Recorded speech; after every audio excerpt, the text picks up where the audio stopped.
Get your concealed carry permit online in 1 hour with armamerica.org. If you're watching this on YouTube, hey, I'm Luke from Arm America. Go ahead and click the link below the video to go to our website. It'll just be much easier to follow along with everything that way. How can you get your concealed carry permit in Indiana? It's kind of strange, but your best bet is actually to get a Virginia non-resident concealed carry permit. And the reason for that is because a Virginia concealed carry permit is actually one of the strongest concealed carry permits. It has reciprocity with 35 other states, meaning that it can be accepted as a valid concealed carry permit in 35 other states. And on top of all of that, it's one of the easiest concealed carry permits to get, as opposed to your state, which doesn't have as good reciprocity or is a lot harder to get. Basically what I'm saying is, why get a concealed carry permit from your own state when Virginia's non-resident permit is already accepted by your state? It's easier to get, and it works in more places. For the purposes of this video, I'm gonna assume that you are over 21, you don't live in Virginia, you're not a criminal, and you wanna get a Virginia non-resident concealed carry permit. Our goal at Arm America is to simplify the process. We've gotten it down to 3 easy steps, and it only takes about an hour. The first and most time-consuming step is to get a certificate for completing a firearm safety course. This can be done completely online. The second step is to fill out Form SP248, and the third step is just gathering a few papers and mailing it all in. Basically, it's easy stuff like a scan of your driver's license and a photo of you to use on the permit, things like that. This set of videos walks you through each step to make it as simple as possible. Go ahead and click next step below when you're ready to get started. The first step to getting your Virginia non-resident concealed carry permit is to get a certificate for completing a firearm safety course. This can be done completely online. Go ahead and click below the video. You're gonna see a button that says Get Certified Now. Click on that, and it's gonna open a link to Virginia Concealed in a new tab. Virginia Concealed has a great firearm safety course, so we're just gonna scroll to the bottom of the page here, and you'll notice that there is a video right here that says Safety Training Course Virginia Concealed Carry Permits. So this is a 40-minute video, and you're gonna go ahead and hit play on that, watch the whole video, and then at the end of that, you can click here and say, I agree to the terms of use. Click here to begin your test, and this opens an 11-question open note test here. Once you fill out this test, you can click to submit your results, and then you'll have to pay. It's great because they let you take the course for free and redo the test as many times as you want until you pass. Once you pass the test, you pay. It's like $60, and they email you your certificate for passing the firearm safety course. The course is like 40 minutes long, and it has a ton of great information in it, and Virginia Concealed really does want you to watch the entire video. They don't want you to just click and then skip to the test. But if during the test you're having a little bit of trouble remembering or anything like that, since it is an open note test, we have an FAQ here on the bottom of step 1 that you can look to, and that's just got a lot of helpful hints and reminders for things just in case you missed it and it's, taken you a while to find it, scrubbing back through the video. So feel free to refer to that if it's helpful. Once you've finished the 11-question test and you've been emailed your certificate, you're ready to move on to step 2. So go ahead and scroll back up on our website and then just click on Next Step to move on to step 2. The second step to getting your non-resident Virginia concealed carry permit is to fill out Form SP248. If you look on this page right below the video, you should see a button that says Complete Form SP248. If you're on a computer, which is the ideal way to do this, you can click on that, and it's going to open in a new tab where we can fill in the information. If you're watching this on a phone, it's going to try to download it, which is a little bit more confusing, so I do recommend doing this on a computer. But yeah, so let's look at this. So SP248 is the form that you need to fill out, and this is the legal form that we're turning in. So let me just go through how this works and try to help explain it. Of course, you need to fill it out accurately with your own information, but I'm just gonna sort of zoom in here and work on this so that you can have a bit of an idea of how it works. For the purposes of this video, we're gonna of course assume that you are not a Virginia resident, so I'm gonna go ahead and check non-resident here. You can leave file number blank, and then let's come down to step number 1 here. We got full legal name, so you're gonna put in your first name. I'm just gonna type in first, your middle name, and then your last name. Here you're gonna put in your birthday in step 2. Just type in some random digits here. You're of course gonna use your real information. And then you're gonna put in your street address here. City, county, state, and then zip code. And then also notice here that it wants you to attach a separate list of all the addresses that you have lived at in the past 5 years. We're gonna come back to that later. But yeah, so also notice here you've got the option to add your email. I would definitely recommend doing that because then they can just send you an email in 5 years when your permit's about to expire and you can re-up it rather than having to deal with it the other way. Here they want to know a little bit of information about you, how tall you are, weight, sex, race, hair color, eye color, all that good stuff, and social security number.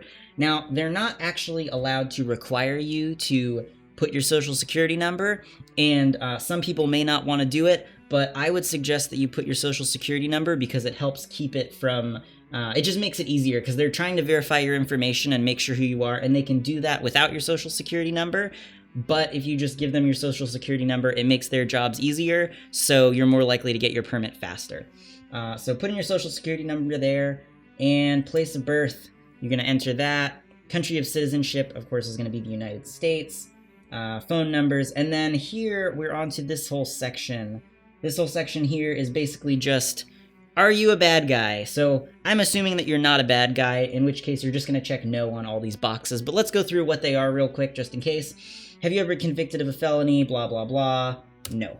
Have you ever been convicted of a misdemeanor? Blah, blah, blah. No. Have you been committed to the custody of the Commissioner of Behavioral Health? Blah, blah, blah. No. Have you been acquitted by reason of insanity? Blah, blah. No.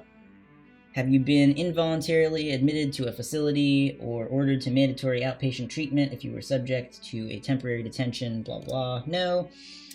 Have you received mental health treatment or substance abuse treatment in a residential setting? Yada, yada, yada. No. Are you the subject of or named as a respondent in a restraining order or protective order? No. Are you addicted to or an unlawful user or distributor of marijuana? No. Are you an alien not lawfully admitted for permanent residency in the United States? No. Have you been discharged from the armed forces under dishonorable conditions? No. Are you a fugitive from justice? No. Do you have any criminal charges pending? No. Have you within a 3-year period immediately preceding the date of blah, we're just going to say no to this one.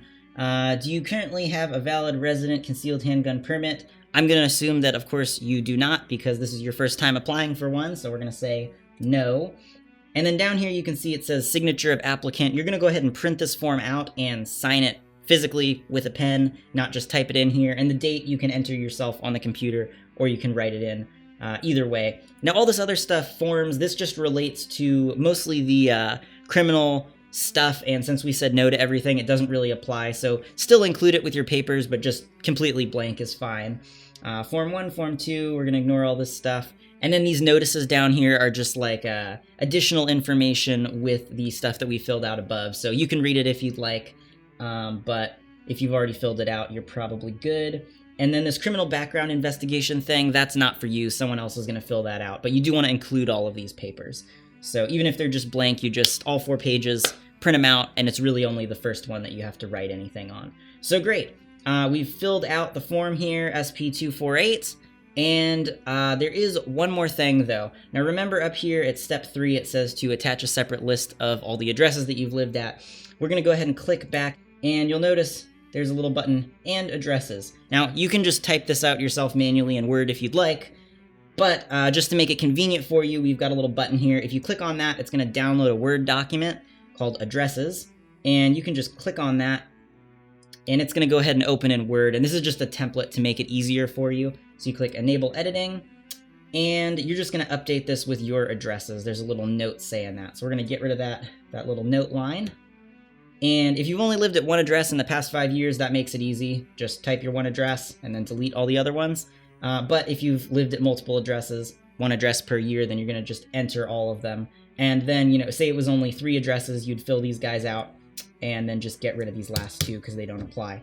And then you're going to print this document out as well and then include it with the rest of your paperwork. So once you've done all that, you are finished with step number 2. You filled out the form. You should already have your certificate from step number 1, and then you've got your addresses sheet. So print all that stuff out, and you are ready to move on to step number 3. Go ahead and go look under this video. There should be a button called Next Step. So just go ahead and click on that, and I'll see you over at step 3.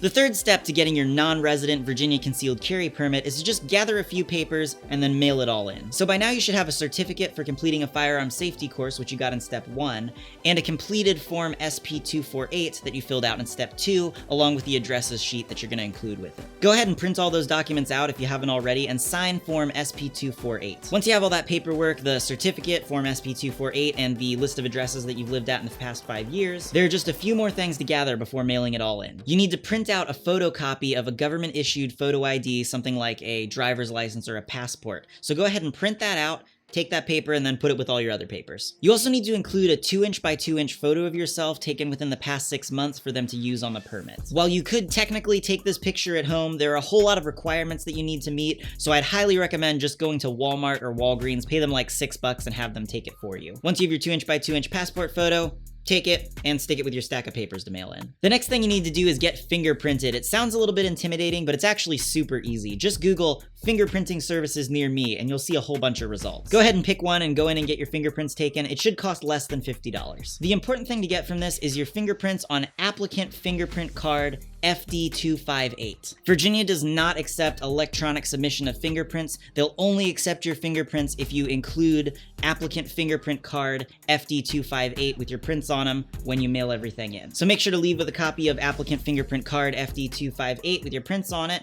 Take that card, and then put it with the rest of your papers. The final thing is just to pay the application fee, which is $100. You can pay with a cashier's check or a money order made payable to the Virginia State Police. And you can get money orders at just like the post office or Walmart. You basically just pay the amount that the money order is for and then write out who it's to. So go ahead and take that money order or cashier's check and include it with the rest of the papers to mail in. And that's it. So just as a checklist here, you should be including a certificate for completing a firearm safety course, a filled out copy of form SP248, along with an attached sheet with all the addresses that you've lived at in the past 5 years, a photocopy of a government-issued photo ID, along with a 2" by 2" passport photo for them to use for you on the permit, your fingerprints on applicant fingerprint card FD258, and a money order or cashier's check for the application fee made out to the Virginia State Police. Now you're just going to take all that, put it in an envelope, and mail it to the correct department of the Virginia State Police. To get the correct address, you can go ahead and click the button below this video labeled Address, and that'll take you to this webpage. You just want to scroll down a tiny little bit,